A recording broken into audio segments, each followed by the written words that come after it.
Muy buenos días, muy buenas tardes, muy buenas noches, según corresponda. Vamos a continuar Diplomado Formación Profesional en Tutoría Tanatológica, sesión 6 del módulo 4, trámites que deberá hacer la familia en caso de muerte en casa. Una sesión bien interesante, bien importante, y no solamente para nuestro trabajo de tutoría tanatológica, también información para nosotros mismos en caso de que estas situaciones se presenten, y que yo creo toda la gente debería saber qué hacer cuando muere una persona dentro de la casa. Morir en casa es una decisión cada vez más frecuente en todo el mundo y México no es la excepción. En 2018, de acuerdo con el INEGI, en nuestro país se registraron más de 322,000 muertes en casa, las cuales el mayor número fue de personas mayores de 85 años, con más de 88,000 decesos, de los cuales 50,000 son de género femenino y 38,000 de género masculino, seguido por personas de 80 a 84 años con más de 42,000 decesos, de las cuales hay prácticamente la misma cifra de mujeres que de hombres, mientras que en el caso del grupo de 60 a 64 años hubo más de 22,800 decesos, de los cuales 13,000 son varones y 9,700 mujeres. Son datos interesantes, aunque solamente estadísticos, y nos van a dar un panorama más o menos de cómo tiende esta práctica de preferir la atención domiciliaria, preferir morir en casa, aspectos como el alta por máximo beneficio que analizamos en una de las sesiones, cómo están afectando y moviendo esta situación, y lo mismo debería pasar cuando se habla de lo que tiene que hacer la persona que sobrevive a la muerte de un familiar en su casa. Las muertes registradas en el hogar se deben en orden de número, pero sin especificar porcentajes, primero a enfermedades cardíacas, seguidas de diabetes, tumores malignos, enfermedades del hígado, enfermedades cerebrovasculares, enfermedades pulmonares y lesiones autoinfligidas. Esto es, la mayoría de las personas mueren de falla cardíaca, y de ahí corresponden a los grupos de edad. De manera general, en 2018 se registraron 722,000 muertes en el país, de los cuales 567,000 personas contaban con atención médica, 101,000 no contaban con atención médica y 53,000 no especificaron. Es decir, pese a que tenemos el derecho a la atención a la salud, no es totalmente cierto que todas las personas van a morir en los hospitales, y que morir en el hospital ya no es la primera elección, al menos consciente. La mayoría de la gente, si le avisan, le dicen usted tiene un mal pronóstico, va a preferir que lleve sus cuidados, últimos cuidados, en su casa, en compañía de la gente a la que quiere. Aquí es en donde encaja muy bien lo que vimos en la sesión anterior respecto a, si bien prefiero que se me atienda en casa, prefiero que sea mi familiar, mi grupo familiar, quienes estén al pendiente de la enfermedad, pues también lo tenemos que hacer con las debidas precauciones que vimos en la sesión anterior. ¿Qué se hace cuando una persona muere en casa? En México, una vez que el paciente ha fallecido, hay que hacer una serie de trámites, para lo cual la familia cuenta con su apoyo. Usted debe informarles, aquí es otra parte, cuando usted dice el paciente va a estar aquí en casa, ya no piensa regresar al hospital. Bueno, pues uno de nuestros trabajos, bastante difícil debido a la situación cultural de nuestro país, es hablar de lo que va a pasar cuando muera esta persona. La familia muchas veces se resiste a tener esta información porque creen que atrae la mala suerte, o dicen, no me eches la sal hablando de eso. No se trata de echar la sal ni de la mala suerte, se trata de una realidad, y la gente tiene que saber lo que es necesario hacer y cuándo y cómo hacerlo. Lo primero que les va a indicar es que llamen al 911 para notificar el deceso. Eso es lo primero y más importante. Se llama al 911 para notificar.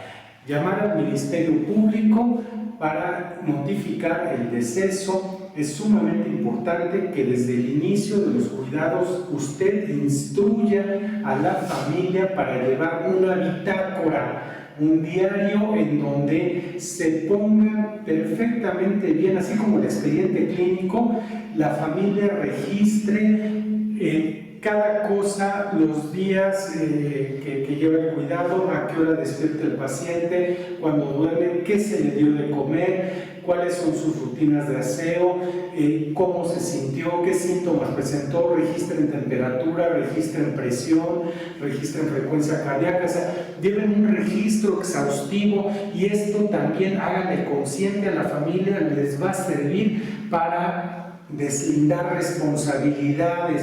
El Ministerio Público, dada que la muerte fue en casa, tiene la autoridad para realizar los estudios y determinar que no hubo un acto de violencia o de descuido tal que generó en la muerte del paciente. Es bien importante porque esta bitácora va a servir también a la familia para demostrar que no hubo negligencia de ninguna naturaleza y que la enfermedad la muerte es producto de la enfermedad y no del mal cuidado o de un posible maltrato.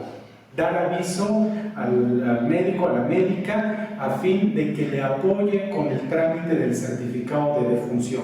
El MP no tramita el certificado de defunción, ese solo lo puede tramitar un médico, una médica, y de preferencia, o más bien tiene que ser la persona que está al tanto de la enfermedad, o sea, el médico tratante. Se da aviso para que se haga el trámite del certificado.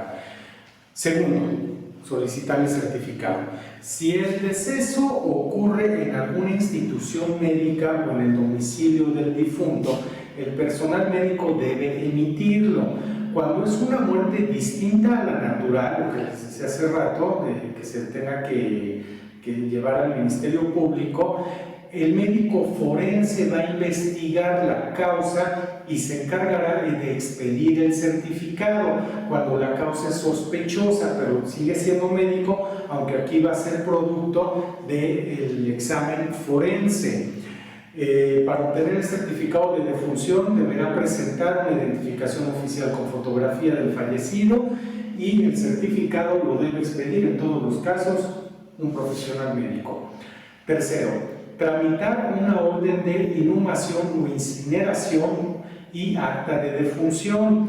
Estos documentos los emite el juez del registro civil. Debe presentar el certificado médico de defunción, que no es lo mismo que el acta de defunción, y una identificación de la persona que efectúa el trámite. Esto es gratuito. Tengan mucho cuidado con eso. Que yo tenga un certificado de defunción no quiere decir que tenga un acta de defunción. Necesitamos el acta para otro tipo de trámites. De esto tiene que instruir bien a la familia. Cuarto, una vez que se tiene el certificado de defunción, se procede a la agencia funeraria. De acuerdo con los decesos de la paciente, la familia solicitará inhumación o cremación. Aquí es muy importante tener la voluntad anticipada del paciente. Si el paciente decidió que su cuerpo fuera incinerado, a ello se procederá. Aquí tiene usted que asesorar muy bien a la familia. Las agencias funerarias pues son un negocio. Entonces usted tiene que decirle a la familia, el duelo te va a llevar a actos en donde vas a ser víctima de abusos.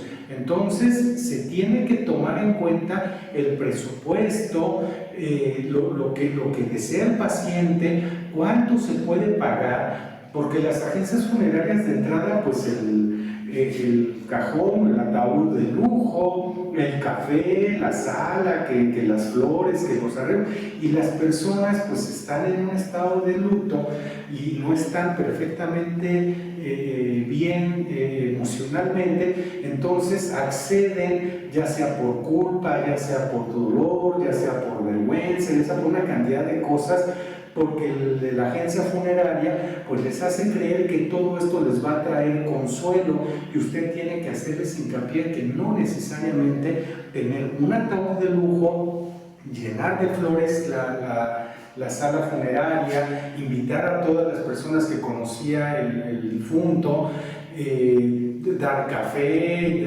va a recuperarle en algo. Si la persona tiene y puede pagar todos esos servicios de lujo, bueno, pues adelante, ¿no?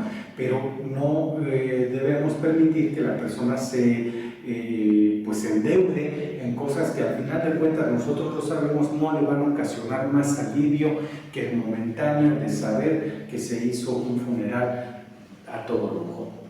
Quinto, los ahorros bancarios y la Afore. Para esto es para lo que se necesita el certificado, además de lo de la funeraria.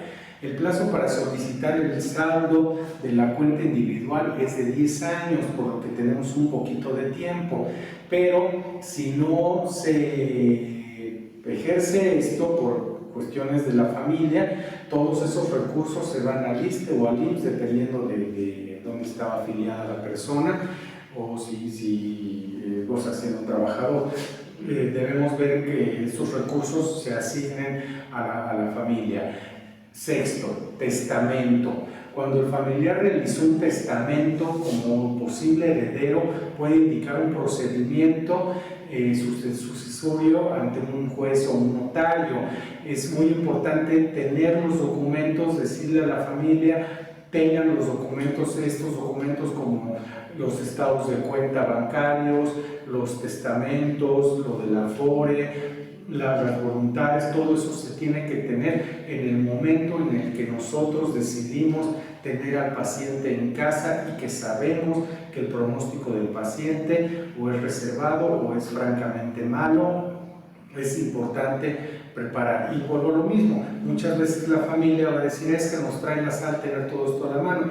Pero olvídense de la sal, mejor es tener todo esto en forma, en tiempo, para que podamos hacer los trámites que al final de cuentas son necesarios. 7. Cancelación de tarjetas de crédito, tarjetas bancarias, departamentales, cuentas de banco, en fin, todas las cosas que tienen que ver con dinero, créditos hipotecarios. Es sumamente importante que ninguna persona utilice las tarjetas de crédito, ya sea adicionales o utilizando la firma o los datos del paciente. Esto es sumamente importante porque si se utiliza, entonces ya caemos en otra serie de situaciones, incluso en fraudes. Entonces hay que inmediatamente, vuelvo a lo mismo, se tienen esos documentos, se habla al banco, el paciente falleció, se cancela la tarjeta, se cancelan las cuentas, los créditos, ahí están los seguros también, que hay que estar al pendiente. Ese sería nuestro octavo punto. Seguros de vida, si cuenta con algún seguro de vida, deberá hacer los trámites para que la aseguradora entregue la suma contratada. Las aseguradoras es otro negocio multimillonario y es bien difícil tratar con las aseguradoras porque van a querer sus propios estudios, van a querer una serie de requisitos que curioso es que vienen en las cláusulas de contratación, pero pues que nadie lee, y al final de cuentas estamos frente a una cantidad de problemas bárbaros. Entonces, hacer hincapié a la familia de que este trámite no es sencillo. Estos serían los 8 pasos que corresponden a la muerte del familiar en casa y que tenemos que pues hacer otra pequeña sesión de tutoría. Bueno, ni tan pequeña, es una sesión bastante amplia en donde también hay que informarnos bien e ir guiando a la familia en todos estos trámites, evitar la resistencia a saber, evitar la situación de meterse en otro tipo de embrollos por no saber. Es sumamente importante. Conclusión, es importante saber y conocer todos los trámites descritos porque es parte de nuestro trabajo y es parte de la asesoría que debemos dar a la familia. Siempre recuerde que para el doliente son momentos difíciles, sin embargo debe hacer los esfuerzos necesarios para que las personas hagan los trámites legales que se requieren. Hágasles saber de la importancia que tienen y sobre todo no permitan la entrada de acomedidos, de gente que como ya se murió, yo soy el vecino, no se preocupe, yo me encargo de todo. Es la familia la que tiene que encargarse de todo esto y es en todo caso usted quien está debidamente capacitado para brindar apoyo a la familia para que sean ellos quienes se encarguen. El duelo, dado que hemos estado haciendo bien nuestro trabajo, la pena generada por la pérdida, el luto, eventualmente van a pasar. Lo que las personas dejen de hacer o hagan equivocadamente en estos momentos va a ser muy difícil de reparar posteriormente si es que se cometió incluso un delito, va a tener consecuencias mucho más lamentables que el hecho de someterse a una sesión específica en donde usted hable de todo esto. Pues espero que este video sea de utilidad, les agradezco mucho la atención.